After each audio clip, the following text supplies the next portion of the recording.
Saya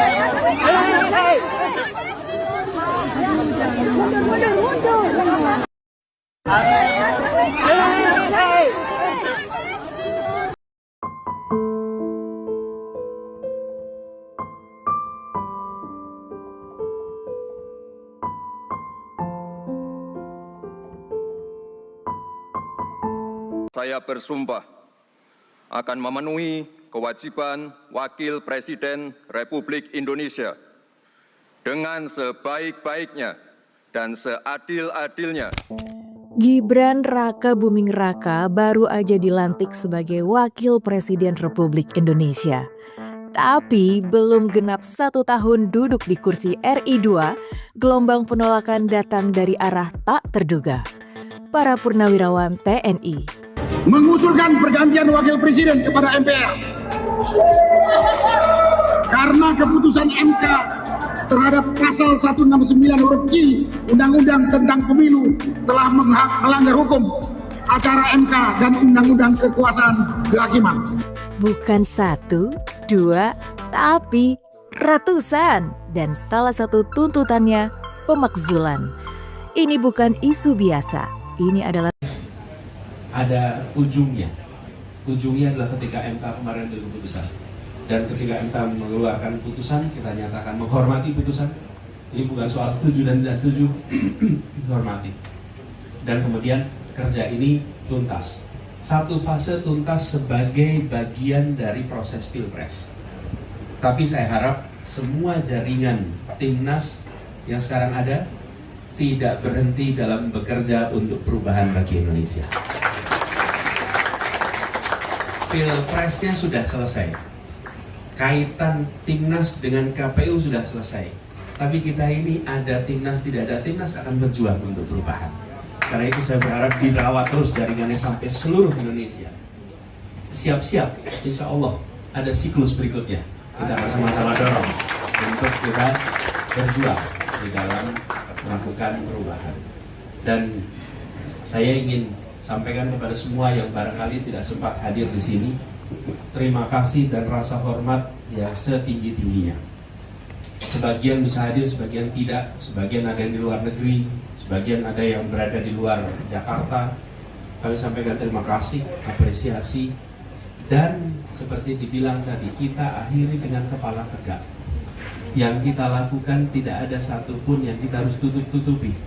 Insya Allah semua yang kita kerjakan itu kita bisa ceritakan dengan rasa bangga. Nah ini juga Pak Sayup yang saya sering temukan. Apa yang disampaikan? Pak, saya bangga. Pak, saya bersyukur. Saya bangga. Itu kata bangga itu paling sering diucapkan sekarang. Paling sering diucapkan. Tadi diucapkan di sini. Kemarin saya ke Jogja, di stasiun ketemu 2 orang yang bilang sama. Saya ikut hadir di sini, saya ikut hadir di sini dan saya bangga. Sampai di Surabaya, sama Pak. Sampai di Surabaya itu di perjalanan ada yang nyapa, saya bangga itu.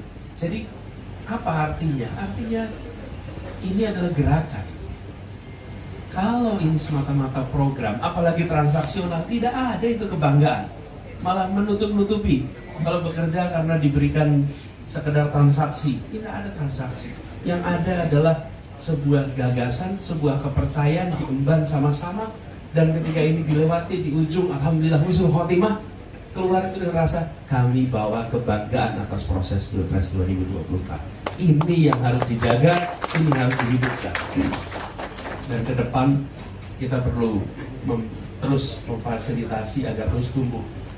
Nah, ini semangat perubahan ini, terutama juga banyak yang berasal dari non-partai. Yang non-partai itu jaga semangat itu dan jangan buru-buru bikin namanya partai. Kalau kemarin muncul Partai Perubahan, saya kaget juga baca perubahan. Terus lambangnya ini Pak, lambangnya burung hantu. Burung hantu. Lalu saya ditanya di mana-mana, Pak Anies ini bikin Partai Perubahan, mana pula gitu bikin Partai Perubahan. Jadi bahwa semangat perubahan ini jangan kemudian berbicaranya langsung pada panjang. Kita jaga perubahan ini di berbagai sektor dalam berbagai aktivitas. Tapi saya ingin garis bawahi bahwa kerja bersama 3 partai ini insya Allah bisa kita teruskan sama-sama ke depan. Dan di sini ada Pak Ari Yusuf, Pak Hamdan Zulfa, ini beliau yang menjadi motornya. Kemudian ada eksekutornya di sini, Bung Zaid dari tim hukum litigasi. Ini adalah mereka-mereka yang bekerja di bagian hukum. Pak, Indonesia sudah mengalami 4 kali pilpres langsung dan ini yang kelima. Dan dalam 5 kali pilpres langsung itu 5-5-nya dibawa ke MK. 5-5-nya ada PHPU, MK. 5-5-nya. Tapi baru kali ini apa yang diajukan dipahami, diterima, dan didukung oleh sebagian hakim-hakim Mahkamah Konstitusi. Dan dissenting opinion yang menyampaikan substansinya, yaitu apa? Keterlibatan aparat dan program jaminan sosial. 2 itu yang membuat situasi kemarin memang menjadi berubah. Situasi berubah. Saya berkali-kali sampaikan bahwa kita bisa menang, bukan kita pasti menang, tapi kita bisa menang jika ada netralitas. Ada netralitas kita bisa menang. Nah, sekarang kita menyaksikan ketika saya tidak pernah berani mengucapkan ini sebelum ada MK, Pak. Kenapa? Kalau ada MK saya mengatakan ini mengutip hakim MK. Karena hakim MK yang mengatakan di dalam statementnya terjadi yang menurut mereka 2 hal ini. Sekarang kita bisa mengutip sebagai bagian. Kalau kemarin kita mengutip jadi salah, Pak. Karena itu pandangan pribadi. Kalau ini adalah dokumen yang ada dan semua keputusan MK itu di akhirnya selalu dengan rekomendasi perbaikan. Rekomendasi perbaikan artinya apa? Memang ada sesuatu yang nah, jadi kami sampaikan kemarin, kita menghormati putusan MK, kita hadiri semua proses sampai di ujung sambil kita minta agar rekomendasi hakim MK harus dilaksanakan oleh dewan yang akan datang dan oleh pemerintah yang akan datang supaya pemilu kita jadi lebih baik. Karena kalau tidak, keramaian dilupakan dan tidak pernah nanti ada perbaikan. Dan Pak Ari dan tim ini kerja luar biasa, Pak Hamdan Zulfa begitu mengawal ini semua sampai kita punya materi yang luar biasa yang dibawa ke MK. Kita beri tepuk tangan buat para luar biasa ini. Dan ini bersejarah Pak, karena baru pertama kali ada gugatan yang kemudian sampai bahkan mereka memikirkan tentang strategi memasukkannya. Jadi ini Pak Aida, mereka itu masukkan dokumen tuntutan itu jam 00 berapa? 00:59 malam hari. Kami waktu itu tanya kenapa harus dikebut, masukkan terus nomor 1. Kenapa harus nomor 1? Pertimbangannya itu nanti akan dibaca awal, kita akan dilihat awal, dan yang tidak kalah penting, pada saat nanti MK memutuskan, yang dibaca nanti yang nomor 1, yang nomor 2 idem. Jadi kalau kita tidak masukkan pertama, nanti nggak akan dibahas. Dibahasnya idem, dan ternyata betul. Di ujung yang dibahas adalah gugatan nomor 1, kemudian ketika sampai yang kedua hanya idem. Jadi mereka memikirkan strategi itu A sampai Z, sesuatu yang kadang-kadang kita anggap sebagai ya administratif saja kapan memasukkannya. Jadi begitu dibolehkan jam 00, maka 00:59 langsung masuk. Itu di hari pertama dibolehkan memasukkan gugatan. Nah, hal-hal seperti ini di belakang layar tak terlihat. Pak Kapten memimpin proses yang banyak peristiwa besar belakang layar tidak terlihat. Kalau boleh kami usul, Pak Hari, mungkin baik di fase transisi ini menuliskan pengalaman-pengalaman itu menjadi hikmah, lesson learned, supaya penyusunan tim-tim yang akan datang itu bisa menggunakan pengalaman yang dimiliki oleh timnas yang sekarang bekerja. Pak, kekalahan atau kemenangan bangsa Eropa salah satunya adalah karena mereka menuliskan pengalaman menjadi tulisan. Kita menggunakan pengalaman menjadi lisan, diceritakan dan didongengkan, tapi tidak menjadi tulisan. Di Eropa sana itu ditulis sehingga selalu ada referensi, sehingga selalu ada perkembangan.